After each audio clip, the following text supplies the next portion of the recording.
Hey, it's CECE. You're watching Heads Up TV, and it's going down right now at Club Live for the Power Move Symposium, and I am honored to have a special guest, our guest panelist, Miss DJ Keith in the building. hello. Thanks for having me on. Yes, thank you for coming on, and I'm so glad that you came here today to give these artists a little bit of information. Hey, I'm all about that. I'm all about trying to educate the artists because, if people don't like to learn for some reason in this business. So you got to teach them. You got to teach the children. So got to help the children. Got to help the children, meaning the artists, so they can be educated and don't get, carried and dumb stuff happen to them and whatnot. There you go.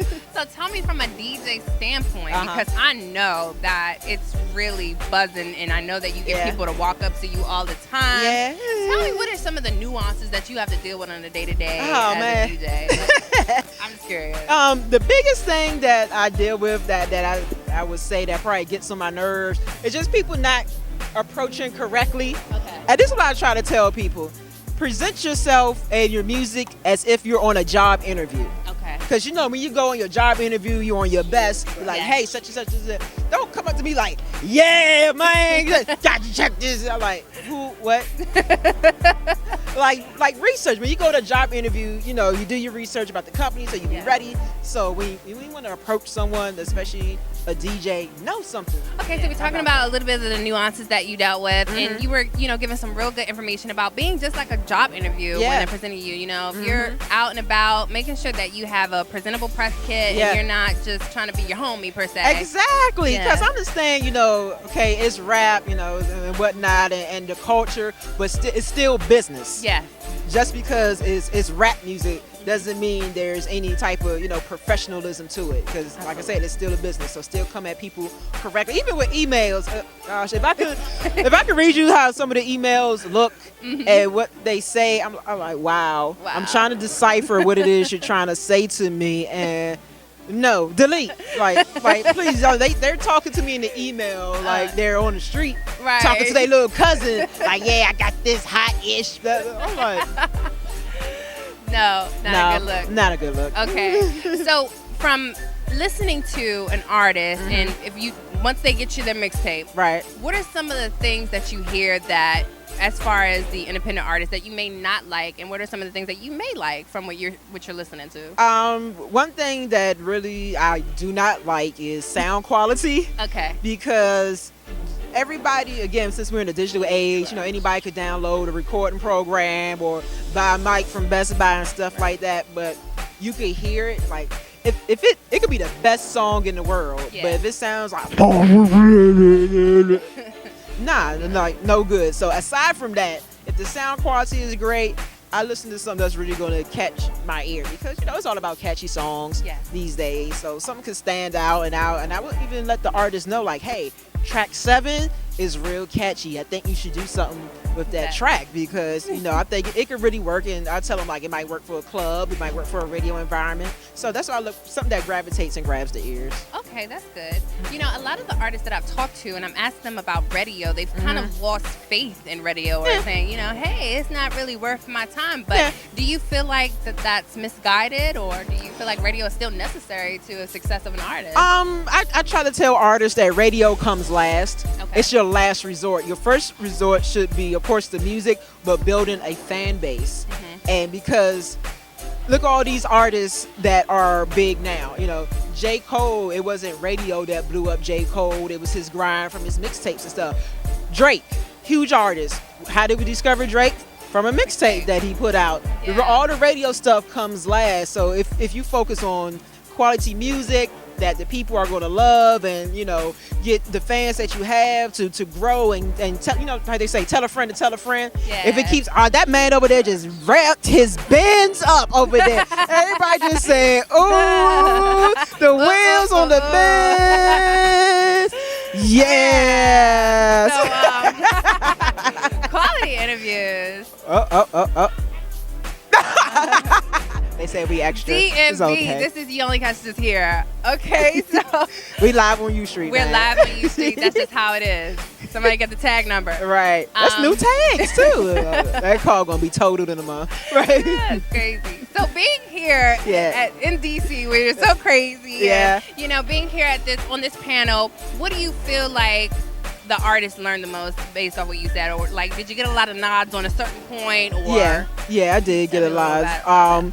Especially when I told the artists about when it comes to radio, how your song has to be registered and encoded first before it even counts as a spin. I had people come up to me and say, "Oh, you didn't know?" People think you just your song just plays, and you know, no, like you have to get your song officially registered by BDS and Mediabase, so everybody, like the labels, could look it up and pay attention, and they could see that, okay, there's this song that's buzzing in this city.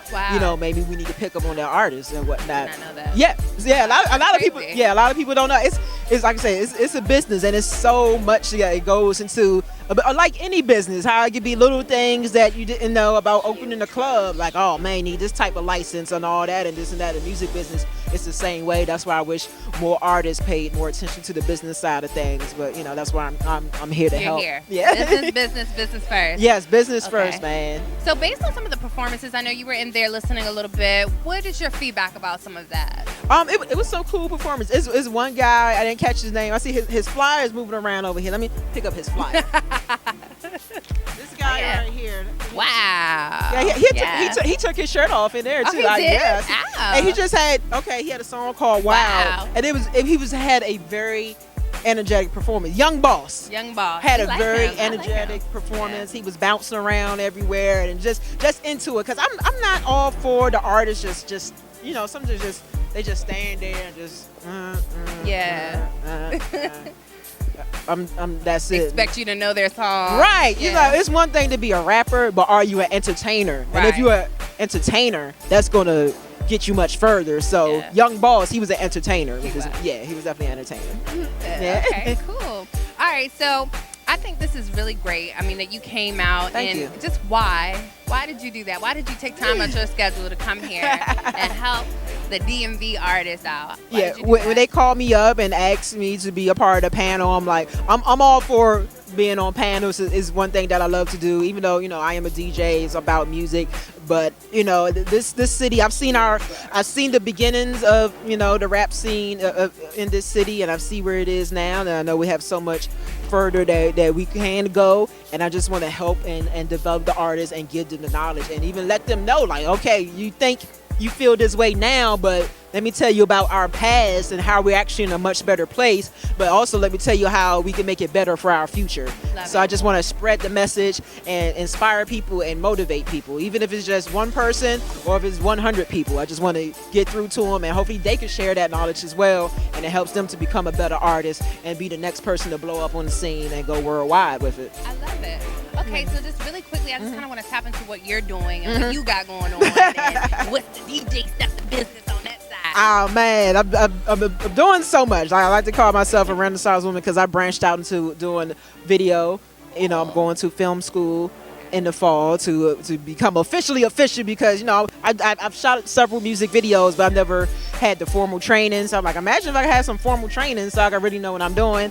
I'm going to launch a new web series very soon, and it's a lot. I feel like I tell people I'm in the next phase of DJ Heat, because when I quit working at WPGC in March, people like, Heat, what's going on? What's wrong with you? Nothing's wrong with me. I'm like, you know, I'm getting older. I'm maturing. You know, I'm almost saying hi to 40 soon. So I'm like, okay, like, let me just, you know, people grow, people develop. Yeah, and there's nothing wrong with that. And I want to show people that there is nothing wrong with evolving. Look, if Will Smith could start as, you know, a little fun rapper, they go into a comedic actor to being one of the, you know, highest paid, you know, dramatic action actors, why can't everyone else grow as well? I agree. That is awesome advice right there in itself. Thank you.